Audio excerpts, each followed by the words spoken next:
महाराष्ट्र में बुलाई गई विशेष बैठक में मंगलवार 20 फरवरी को मराठाओं को आरक्षण देने वाला विधेयक राज्य की विधानसभा में सर्वसम्मति से पारित हो गया।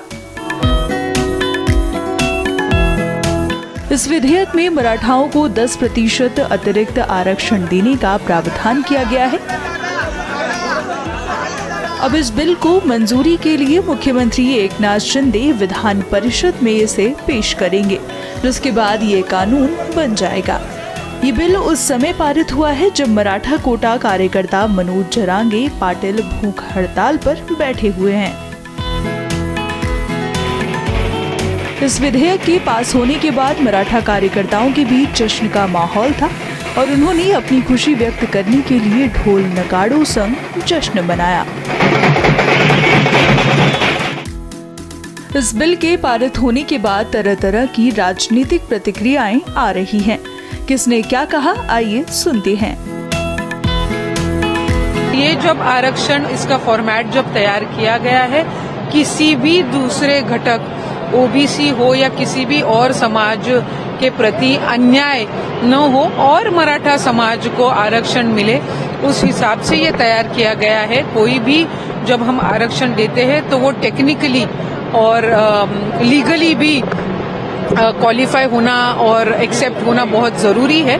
तो उस हिसाब से सरकार ने ये बनाया है। उसमें समिति भी फॉर्म की गई थी और बहुत ही डिटेल्ड रिपोर्ट करके ये तैयार किया। आरक्षण जो है सरकार की तरफ से दिया गया 10%, क्या करें क्योंकि सभी एक मत के साथ वोट किए। नहीं, एक तो सबसे बड़ी खुशी की बात है कि जो शब्द यहाँ पर राज्य के मुख्यमंत्री उप मुख्यमंत्री ने जो दिया था महाराष्ट्र की आम जनता को, ओबीसी को किसी भी तरह से धक्का न लगते हुए मराठा समाज को अलग से कोई तो कायदे से टिकने वाला आरक्षण आज यहाँ पर दिए जा चुका है।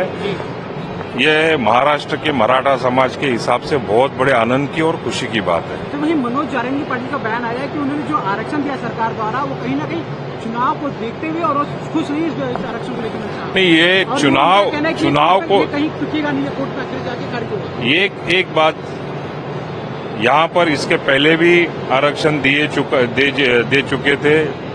उसके अंदर जो त्रुटियां थी, उसके अंदर जो खामियां थी, वो सब सामने रखते हुए आज शासन ने निर्णय लिया है। हमें बहुत ही यहाँ पर खुशी है और गारंटी भी है कि हमारा आज का दिया हुआ आरक्षण कोर्ट में भी टिकेगा। पहला आरक्षण आपका कितनी बड़ी चुनौती थी?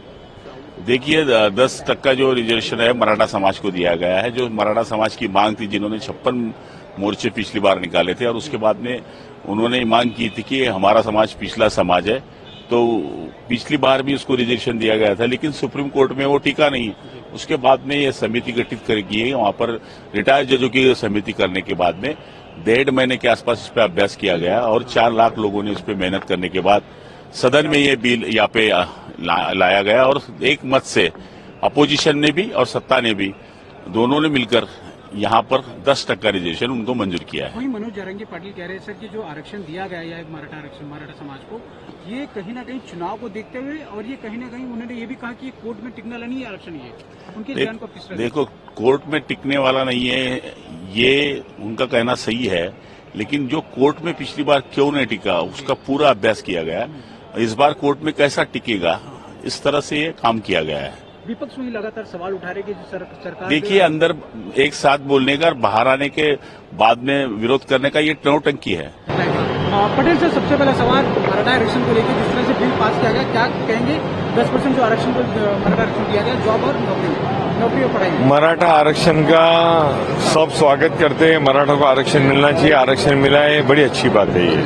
मगर आज हमको और ज्यादा खुशी होती कि मराठा के साथ में जो माइनॉरिटी का आरक्षण जो मुंबई हाई कोर्ट ने दिया था, अगर उसको भी आज मान्यता दे देते तो खुशी बहुत अच्छी होती।